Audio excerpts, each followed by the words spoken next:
राज comics की तरफ से हू रिटर्न्स नामक एक हॉरर कॉमिक आई हुई है, लेकिन ये कौन सी कॉमिक है और इसका पुरानी हू सीरीज से क्या संबंध और क्या ये वाकई में एक बेस्ट हॉरर कॉमिक है? बेस्ट तो छोड़ो, ये कॉमिक आई क्यों, कोई ये तो बता दो।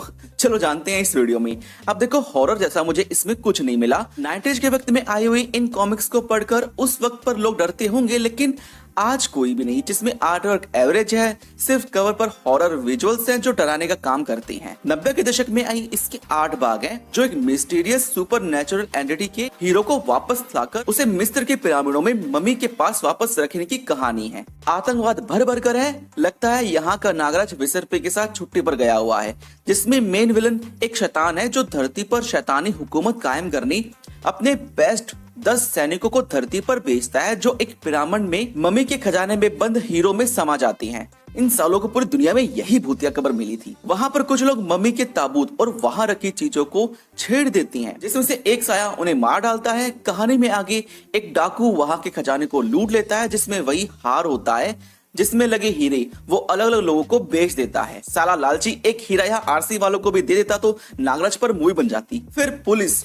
उस डाकू बाबा खान को मार गिराती है। अबे किसने सी कास्टिंग की थी? ये भी कोई नाम हुआ, बाबा खान। लेकिन वहाँ इन्वेस्टिगेट करते हुए डिकोस्टा ये समझ जाते हैं कि ये हीरे जहाँ भी होंगे वहाँ बुरी ताकतें अपना असर दिखाएंगी और लोगों की मौत का कारण बनेंगी। हॉस्पिटल में वो दम तोड़ देते हैं और उनके बाकी साथी भी मार जाते हैं। इसके दूसरे भाग में डिकोस्टा के पोते को जब ये बात पता चलती है तो वो अपने चाचा की मदद लेता है। बाबा खान की आत्मा से उन लोगों का पता लगवाता है जिन्होंने वो हीरे खरीदे थे। फिर वो अपने चचेरी बहन मधुर के साथ विक्टर निकल पड़ता है उन हीरो की तलाश में। इसमें दिखाई एक अमीर महिला के पास वो हीरा था जिससे वो मारी गई। हॉस्पिटल से वो हीरा विक्टर हासिल करता है। फिर इसके तीसरे भाग में अगला हीरा चाइना में होता है, जहाँ की राजकुमारी के साथ अजीबोगरीब भूतिया घटनाएं हो रही होती हैं।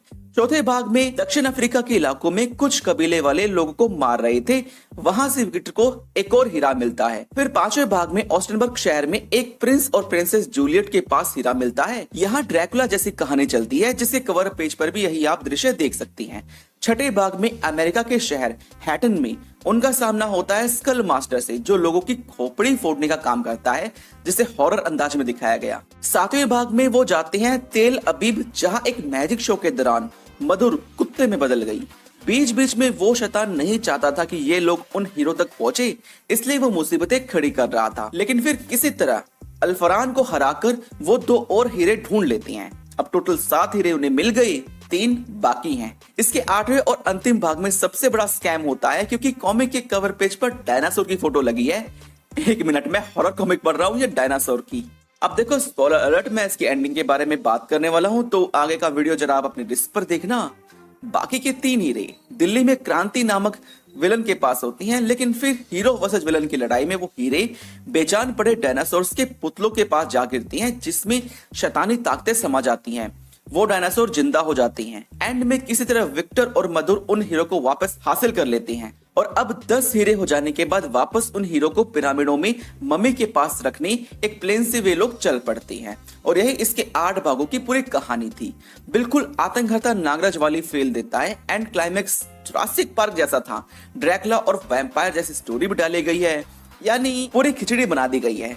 इस कॉमिक सीरीज का नाम हू है, जो उस शैतान का नाम है, लेकिन इसमें तो विक्टर और मधुर के एडवेंचर्स थे, जिसमें हॉरर वाला तड़का मारने की कोशिश की गई है। सिर्फ कोशिश, क्योंकि कहानी का रायता इतना ज्यादा फैला दिया गया है, तो बस ठीक ठाक ये कॉमिक मुझे लगी है। कुछ इतना ज्यादा बड़ा ग्रैंड लेवल कंटेंट भी नहीं है। ऐसे बहुत सारे कहानियां सुन रखी है, देख रखी है, तो इसमें ऐसा कुछ नया नहीं है। आज के वक्त के हिसाब से ये थोड़ा क्रिंज भी लग सकती है। 1 टाइम रीड के हिसाब से ठीक है, लेकिन दोबारा आप शायद इसे ना पढ़ना चाहो। इससे अच्छा हॉरर कंटेंट आपको और भी मिल जाएगा। और अभी आई हू रिटर्न्स नामक कॉमिक भी इसका सीक्वल की तरफ इशारा कर रही है, क्योंकि विक्टर और मधुर अभी प्लेन से मिस्र जा रहे हैं, तो अभी रास्ते में शैतान हू अपनी अगली चाल चलकर उन्हें रोकने की कोशिश करेगा, जिसके कवर पेज पर भी आप यही देख सकती हैं। यहाँ ये लड़की मधुर भी हो सकती है, जिसे किडनैप या पोजेस किया जाएगा, या फिर ये कोई और होगी। ये तो कॉमिक आने के बाद ही पता चलेगा। अब देखना ये है कि क्या विक्टर उन हीरो को वापस रखने में कामयाब हो पाएगा या नहीं। ये 90 के दशक में आई हुई 8 भागों का अब सीक्वल है, यानी इसका 9वां भाग। ओल्ड फैंस के लिए नॉस्टैल्जिया ट्रीट है, लेकिन नए फैंस के लिए टू मच क्रिंज। हॉरर का तो पता नहीं, लेकिन कुछ लोगों को सिर दर्द जरूर हो सकता है क्योंकि हम बड़े हो गए हैं और अब हम इन सब चीजों से काफी आगे बढ़ चुके हैं। पता नहीं उन शैतानों को उस कब्र के पास रखे उस हार में घुसने की क्या जल्दी थी, कहीं और जाकर भी घुस सकती थी।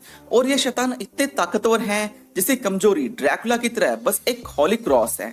शायद क्रेडिट कार्ड पर पावर्स लेकर आई है जो वो थोड़ी थोड़ी ही यूज कर रही हैं। राइटर्स को थोड़ा और अच्छा लिखने की जरूरत है। नागराज की कहानियां घुसाने में वो मजा दोबारा नहीं आता, जो मजा आ रहा था वो भी टूट जाता है। और अब मेरा फाइनल वर्डिक्ट यही है कि बोर हो रही हो तो पढ़ लेना, वरना स्किप भी कर दोगे तो कुछ ज्यादा मिस नहीं होगा। रात हो गई है, 3 बज गए हैं। सुबह तक जिंदा बचा तो अगले वीडियो में मिल जाऊंगा।